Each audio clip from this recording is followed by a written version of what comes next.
اللہ کی محبت تو دیکھو، توجہ دینا کہ کیا ہے اللہ کی محبت تو دیکھو کیسی ہے کہ جب یوسف علیہ السلام یعقوب علیہ السلام سے دونوں کی ملاقات ہوئی 32 سال 30 سال بعد، جب باپ اور بیٹے سے ملاقات ہو رہی ہے، کیسی ملاقات ہوگی؟ یعقوب علیہ السلام اپنے بیٹے یوسف علیہ السلام کے غم میں اتنا روئے کہ آپ نابینا ہو گئے، آپ کی آنکھوں کی روشنی جاتی رہی۔ تو وہ کیا منظر ہوگا کہ جب ایک نبی دوسرے نبی سے گلے لگ رہے ہیں اور باپ بیٹے سے گلے لگ رہے ہیں، تو وہ کتنی محبت ہوئی۔ جب یعقوب علیہ السلام نے اپنے بیٹے سے ملاقات کی یوسف علیہ السلام سے، تو محبت کا ایسا غلبہ سینے میں طاری ہوا کہ دونوں نے ایک دوسرے کے گلے لگایا اور بے ہوشی ان پر طاری ہو گئی۔ پھر اس کے بعد اٹھے، پھر روئے، اور پھر باپ نے بیٹے کو گلے سے لگا لیا، پھر گشی طاری ہو گئی، بے ہوش ہو گئے، اتنی محبت ہوئی اور اتنا روئے۔ اس کے بعد جبریل امین کو تعجب ہوا، اور جبریل امین نے اللہ تبارک و تعالیٰ کی بارگاہ میں عرض کیا کہ اللہ بھلا کوئی بھی کسی بندے سے کوئی بندہ اتنا بھی محبت کرتا ہے کہ 30 سال بعد ان کی ملاقات کا یہ عالم ہے کہ کیا اللہ میرے رب کوئی اتنا بھی محبت کرتا ہے؟ تو قربان جائیں اس نبی کے قرآن پر، قربان جائیں نبی پاک صلی اللہ علیہ وسلم کی توحید رسالت پر، ہماری جان، ہمارا مال، ہمارے اہل و عیال، اللہ سب تیرے لیے قربان ہے۔ کیا کہا رب نے؟ میرے رب نے کیا کہا کہ اللہ نے فرمایا اے جبریل میں اس امت محمدیہ صلی اللہ علیہ وسلم کی امت سے میں اتنی محبت کرتا ہوں کہ ان سے بھی زیادہ 70 گنا میں ان سے محبت کرتا ہوں۔ جتنی باپ بیٹے میں محبت تھی اور وہ گشی طاری ہو رہی تھی، اس سے بھی زیادہ میں اپنے محبوب کی امت سے محبت کرتا ہوں۔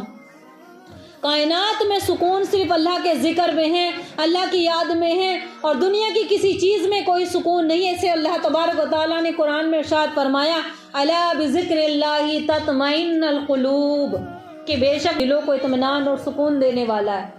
جب اللہ تعالیٰ کسی بندے کو اپنے قریب کرنا چاہتا ہے، جب اللہ اپنے کسی بندے کو اپنے قریب کرنا چاہتا ہے تو اسے ایسی چیز طلب کرنے میں لگا دیتا ہے کہ اسے وہ نصیب میں نہیں ملتی، ایسی چیز کی طلب میں وہ کوشش میں لگ جاتا ہے جو اسے نصیب میں نہیں ملتی۔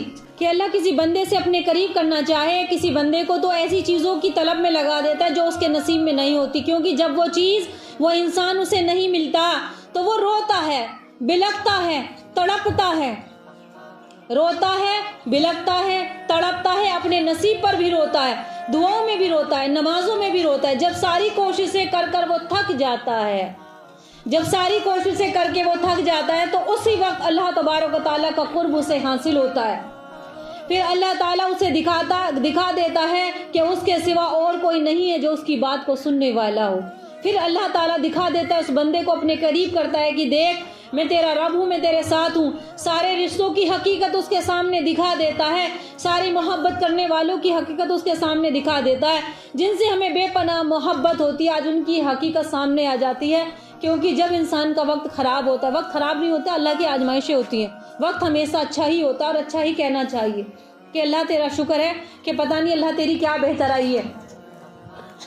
تو اللہ کی آزمائشیں ہوتی ہیں۔ پھر وہ ایک وقت آتا ہے کہ جب ہمیں ان سے محبت کی طلب باقی نہیں رہتی، یعنی کہ اب سب محبتوں سے چھوڑ کر پھر ہم کس سے سب سے زیادہ محبت کرتے ہیں؟ اپنے رب سے محبت کرتے ہیں، اور اتنی محبت کرتے ہیں کہ دل ضد کرنا چھوڑ دیتا ہے، دماغ پر سکون مل جاتا ہے۔ اب ہمیں صرف اللہ کو راضی کرنے کی دوڑ میں ہم لوگ لگ جاتے ہیں، اور یہی سب سے بڑی اور کامیابی کی منزل ہے کہ سب کچھ چھوڑو، سارے کام کاج چھوڑو، پہلے رب کی محبت کو تلاش کرو۔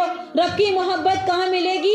دنیا کے کھیل تماشوں میں نہیں ملنے والی، بازاروں میں نہیں ملنے والی، میلوں میں، تجارتوں میں نہیں ملنے والی، دکانوں پر، شاپنگ مال پر نہیں ملنے والی۔ رب کی محبت تمہیں نہیں ملنے والی۔